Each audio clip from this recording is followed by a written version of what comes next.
Continuamos con la distribución de Bose-Einstein y Fermi-Dirac. En el video anterior obtuvimos una expresión para la función de partición gran canónica que utilizaremos después. Bueno, en general en la mecánica cuántica las partículas idénticas no son difíciles de diferenciar o de distinguir porque sus funciones de onda cuánticas deben ser las mismas hasta al menos un cambio de fase, ¿no? Entonces, en general, para 3D, pues vamos a tener una diferencia de fases que puede ser más menos 1. No voy a entrar en muchos detalles, pero esto es lo que nos da también que podemos tener fermiones y bosones. Y en 2 dimensiones se encuentra que podemos tener cualquier valor de esta diferencia de fase entre 2 funciones de onda de partículas idénticas y entonces podemos tener fermiones, bosones y además, debido a esta libertad, partículas también que se llaman aniones, que en inglés pues viene de any. Pero nada más nos vamos a enfocar ahora en fermiones y bosones en 3 dimensiones. Entonces, por ejemplo, los bosones, pues ya tenemos de las clases de mecánica cuántica varias propiedades de los bosones, por ejemplo, que tienen un spin entero.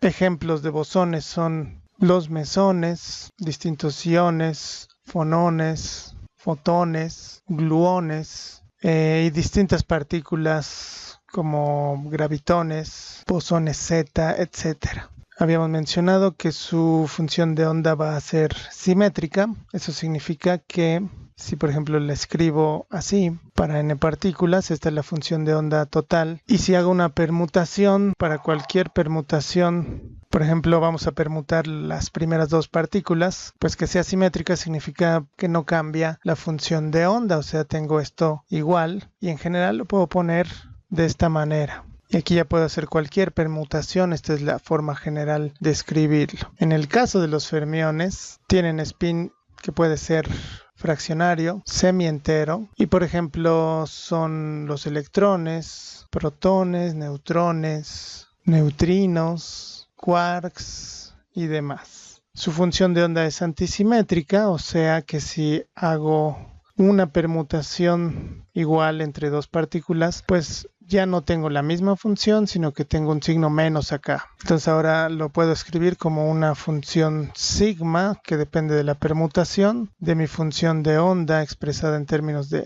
las permutaciones. Y sigma simplemente me está dando el signo de la permutación. Si lo hago una vez o un número par de veces, pues voy a obtener ahora sí la misma función de onda con un más o un menos si hago un número impar de permutaciones.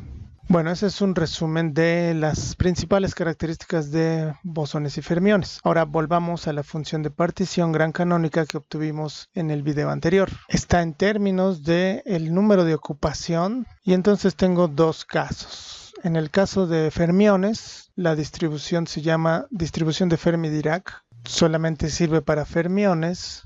Y entonces solamente tengo 2 valores del número de ocupación en cada estado. O sea, como solo puedo tener una partícula en un estado, no pueden estar 2 partículas con el mismo estado, pues voy a tener nada más 0 partículas o 1. Y estos son los únicos 2 números de ocupación que son permitidos. Entonces, en esta expresión voy a tener lo siguiente. Nada más voy a tener 2 términos. Esta suma va a ir desde 0 hasta el número máximo de ocupación, que para los fermiones es 1.